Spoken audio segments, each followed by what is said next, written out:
sous le ciel infini du Burkina Faso, entre les rives paisibles du fleuve Mouhoun et les champs dorés de mil, se trouvait un village vibrant de vie.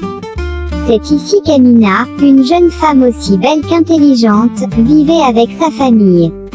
Connue pour sa générosité et son dévouement, elle était une véritable force pour sa communauté, enseignant aux femmes de nouvelles méthodes pour transformer le karité et améliorer leur quotidien.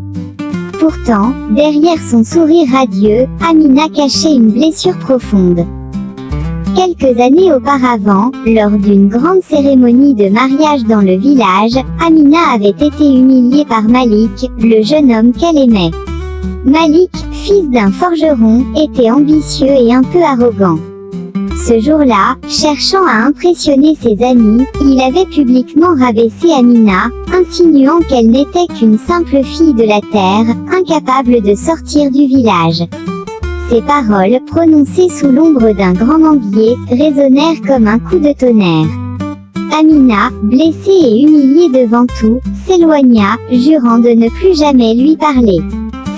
Malik, conscient trop tard de l'erreur qu'il avait commise, quitta le village pour Ouagadougou, la capitale, espérant y trouver un avenir meilleur. Pendant ce temps, Amina se plongea dans son travail et devint une figure clé du développement de sa communauté. Mais malgré ses réussites, la douleur de cette trahison restait ancrée en elle, comme une cicatrice qui refusait de se refermer. Des années plus tard, Malik revint au village, changé.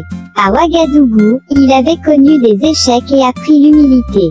Il n'était plus ce jeune homme arrogant, mais un homme nourri par les épreuves. Lorsqu'il croisa Amina au marché hebdomadaire, il lui adressa un salut timide. Elle détourna le regard, son visage fermé comme un mur. Malgré cela, Malik ne baissa pas les bras. Déterminé à regagner sa confiance, il s'impliqua dans la vie du village, il aida à restaurer un vieux puits, participa aux travaux collectifs pour protéger les champs contre l'érosion et soutint les femmes dans leurs activités. Mais Amina, toujours méfiante, refusait de lui accorder ne serait-ce qu'un regard. Un jour, alors qu'elle peinait à réparer un moulin à karité sous un soleil brûlant, Malik s'approcha doucement. « Laisse-moi t'aider, dit-il d'une voix calme. »« Je n'ai pas besoin de toi, répondit-elle sèchement, sans même lever les yeux. »« Je sais, dit-il, mais je veux être là pour toi, même si tu ne veux pas de moi. » Ces mots résonnèrent dans le cœur d'Amina. Elle ne répondit pas, mais laissa Malik l'aider en silence. Les mois passèrent, et Malik continua de prouver son changement. Il organisa une foire agricole pour promouvoir les produits du village, accompagna Amina et les femmes de la coopérative à Bobo Dioulasso pour vendre leur beurre de karité, et planta des arbres pour reverdir les terres autour du village. Petit à petit, Amina vit en lui un homme différent, sincère et dévoué. Un soir, alors qu'il revenait d'un projet d'irrigation, Malik s'adressa à elle. « Amina, je sais que je t'ai fait du mal. Je ne mérite peut-être pas ton pardon, mais je veux que tu saches combien je le regrette. Tout ce que je veux, c'est que tu sois heureuse, même si ce n'est pas avec moi. » Ces paroles firent vaciller la carapace qu'Amina avait construite autour de son cœur. Elle répondit enfin, « Malik, je ne peux pas oublier ce que tu m'as fait, mais peut-être qu'avec le temps, je pourrai te pardonner. » Ce fut le début d'une nouvelle histoire entre eux. Leur complicité grandit, et ils commencèrent à rêver ensemble, développer la production locale de karité, construire une école pour les enfants, et planter des arbres pour transformer le paysage de leur village.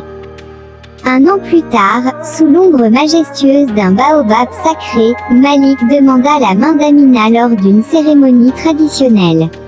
La famille d'Amina offrit des calebasses remplies de dolo et des poulets en signe de bénédiction, tandis que les griots chantaient leurs louanges.